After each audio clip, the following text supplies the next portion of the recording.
हाँ तो देखिए, parts of speech, parts of speech का अंग्रेजी भाषा में, अंग्रेजी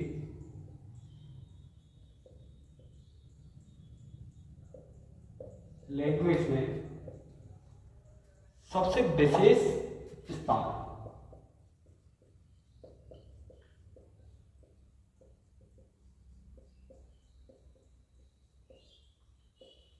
क्योंकि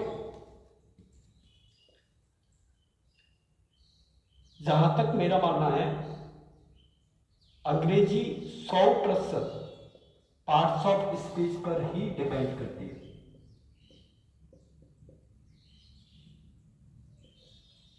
क्यों करती है? देखो, पार्ट्स ऑफ स्पीच के कितने भाग होते हैं? पार्ट्स ऑफ स्पीच के कुल 8 भाग होते हैं।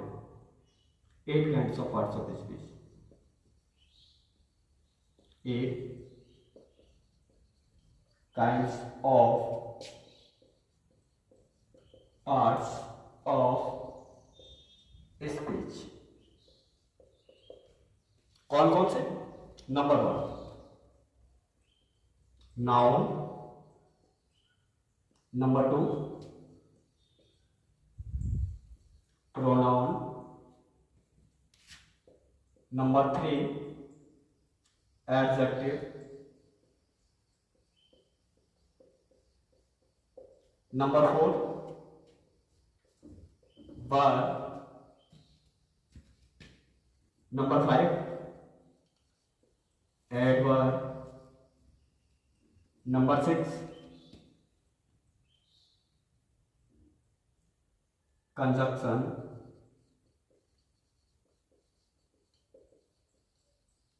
नंबर 7 प्रपोजिशन,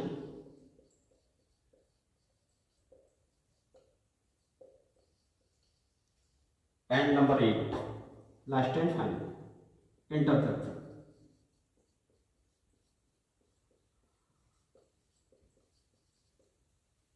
अब समझिए, नंबर 1 नाउन। नाउन क्या है?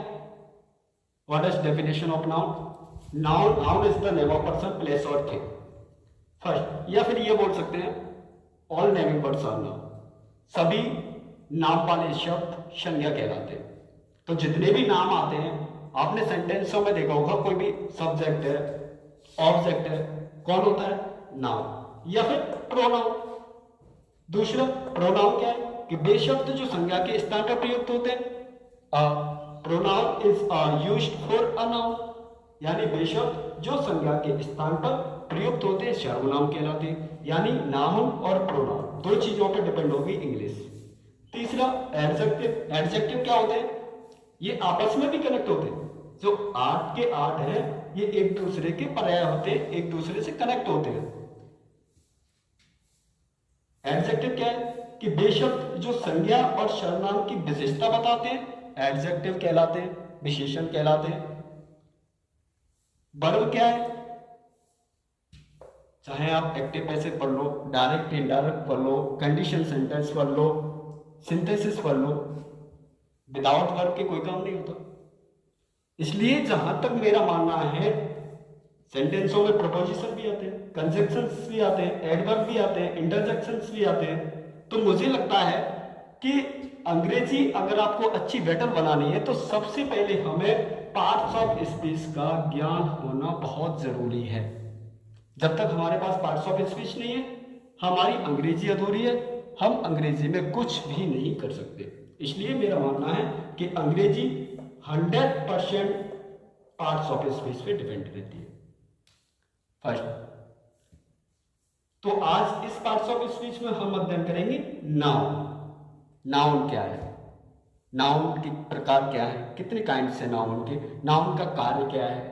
कैसे कार्य करता है नाउन? नाउन की भूमिका क्या है? रोल क्या है अंग्रेजी में? तो ओके, आज हम अध्ययन करेंगे नाउन का।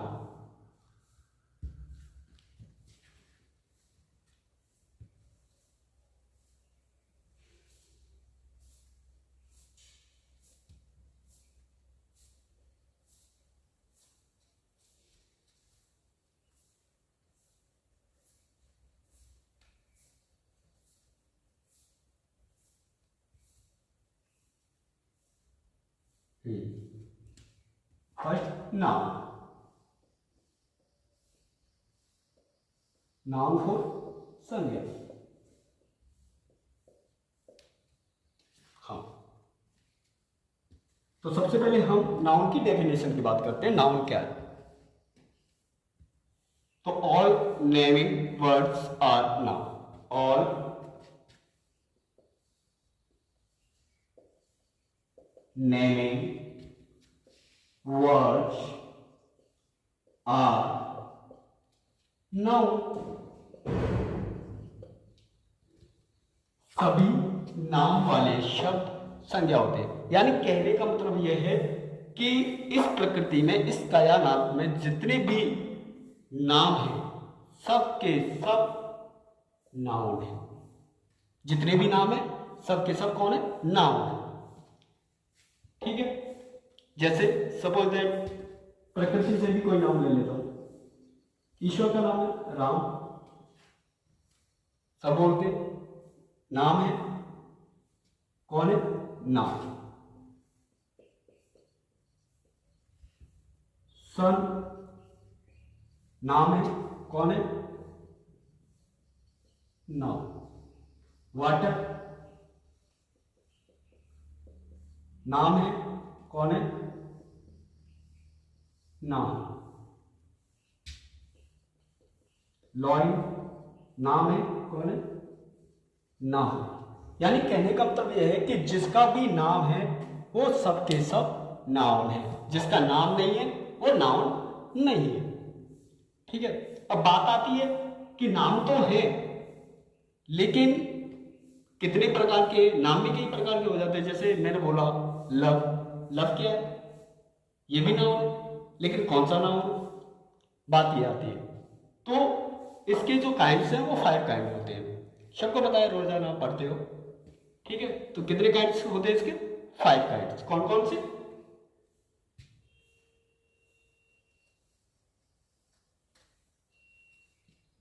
Number 1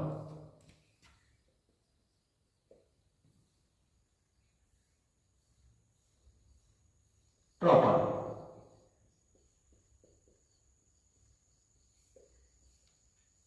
number 2 common,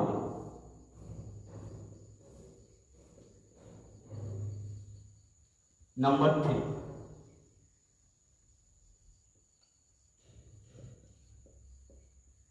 material noun, number 4 collective noun,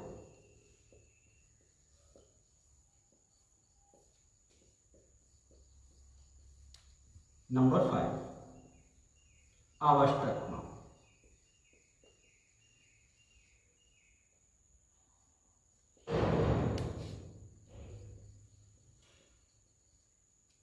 हाँ, प्रॉपर नाउन को क्या कहते हैं हिंदी में?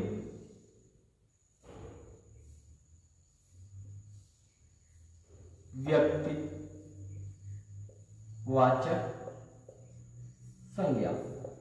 यानी ऐसी संज्ञा जो व्यक्ति होने का आभास ज्ञात कराए, व्यक्ति होने का आभास दिलाए, वो होती है प्रॉपर नाउन। या जिसमें किसी का एक यूनिक नेम हो,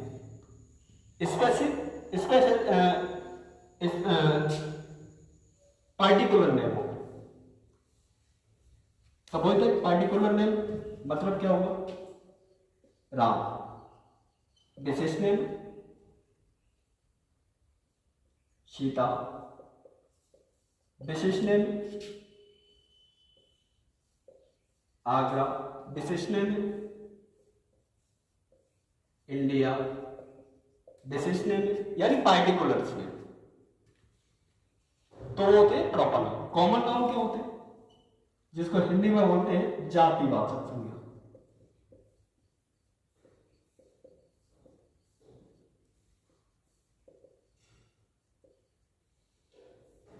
जातिवाचक संज्ञा, जातिवाचक संज्ञा क्या है?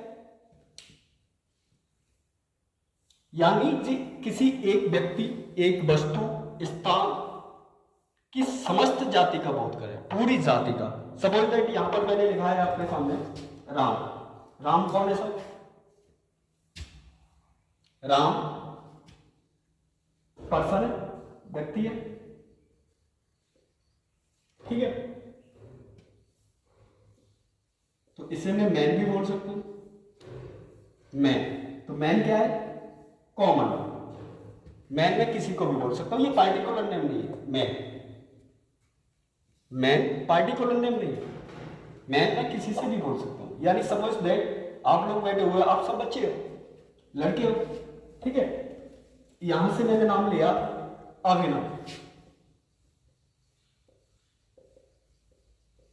अभिनव इधर आओ, तो आप में से जो अभिनव है वो खड़ा होकर मेरे पास आएगा, ठीक है। लेकिन आपको सामूहिक रूप में क्या बोला जाएगा, कॉमन रूप में क्या बोला जाएगा, वो होगा बॉयज।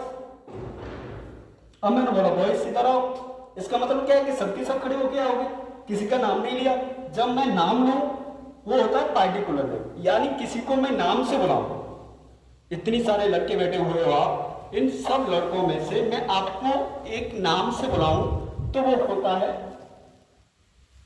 प्रॉपर नाम। अगर मैं सबको सामूहिक रूप में बुलाऊं, किसी का नाम ना लूं, किसी की तरफ इशारा ना करूं, सिर्फ ये कहूं लड़के इधर आ जाओ, तो इसका मतलब ये है कि आपको कॉमन रूप से बुलाया जा रहा है, यानी सबको बुलाया जा रहा है, पूरी जाति को बुलाया जा रहा है, ठीक है। तो वो होता है कॉमन नाउन। अब मटेरियल नाउन। मटेरियल नाउन का मतलब क्या है? हिंदी पदार्थवाचक संज्ञा। कौन सी संज्ञा? पदार्थवाचक संज्ञा, ठीक है। पदार्थ में क्या आता है? पदार्थ में आपका द्रव्य आता है, ठोस भी आता है, ठीक है। तो जैसे सपोज दैट इसमें आ जाता है वाटर, यानी द्रव है, ठीक है, लिक्विड है। हाँ, ठोस में क्या आता है? सॉलिड। सॉलिड में क्या आता है? जैसे आयरन, गोल्ड, सिल्वर, ठीक है। तो ये सभी पदार्थवाचक संज्ञा है। दूसरा कलेक्टिव नाउन। कलेक्टिव नाउन क्या क्या है? समूहवाचक संज्ञा, यानी किसी समूह को बुलाया जाए। सपोज दैट क्या होता है, किसी ने कहा कि वहां बहुत भीड़ है। भीड़ का मतलब क्या है? लोगों का समूह, पीपल। एक ग्रुप ऑफ पीपल, और ग्रुप ऑफ पीपल बराबर क्राउड। समझ में आ रहा है? अ ग्रुप ऑफ पीपल बराबर क्राउड, यानी लोगों का समूह। A group of people, P E O P L, people जो कल बराबर क्राउड। क्राउड मीन्स भीड़, यानी भीड़ किसे कहते हैं? जहां पर लोगों का समूह हो, जहां पर अधिक संख्या में लोग हो, ठीक है। तो उसको क्या बोलेंगे? कलेक्टिव नाउन, यानी समूहवाचक संज्ञा, जहां पर समूह बन जाए। सपोज दैट आप बैठे हुए, आपको समूह में क्या बोलते हैं? क्या बोलते हैं आपको? अच्छा बोलते हैं क्लास। क्लास का मतलब अ ग्रुप ऑफ स्टूडेंट्स, यानी छात्रों का समूह, उसे बोलते हैं कक्षा, क्लास, ठीक है। तो आप सब क्या हो, अभी ग्रुप में बैठे हुए हो, और मैं बोलूंगा कक्षा 8, कक्षा 9, कक्षा 10, यही तो बोलता हूं। क्लास 8, क्लास 9, क्लास 10 बोलता हूं कि नहीं? यानी क्लास का मतलब है कि जहां पर छात्रों का समूह हो। क्या, अगर एक बात बताओ, अगर मैं किसी एक स्टूडेंट को पढ़ाऊं, क्या मैं उसे क्लास बोल सकता हूं? नहीं ना। हाँ, जब तक उसमें 20, 25, 30, 35 छात्र ना होंगे तब तक मैं उसे क्लास नहीं बोल सकता, है ना। हाँ, तो यही होता है जहां पर समूह, जितने भी, चाहे वो लोगों का समूह हो, चाहे वो जानवरों का समूह हो, चाहे वो किसी का भी समूह हो, और उस समूह का एक नाम दे दिया जाता है। जब वो समूह का नाम हो जाता है, उस नाम को बोला जाता है कलेक्टिव नाउन। कौन सा नाउन बोला जाता है? Collective noun. समझ में आ गया? समूहवाचक संज्ञा। एब्स्ट्रैक्ट नाउन क्या होता है? एब्स्ट्रैक्ट नाउन वो होता है जिसे ना तो आप छू सकते हो, ना ही पकड़ सकते हो, ना ही देख सकते हो, लेकिन आपके अंदर वो फील जरूर होता है। समझ में आ रहा है कि नहीं? जैसे सपोज दैट किसी ने कहा कि मैं अपनी मां से प्रेम करता हूं। अब जो प्रेम वर्ड है वो क्या है?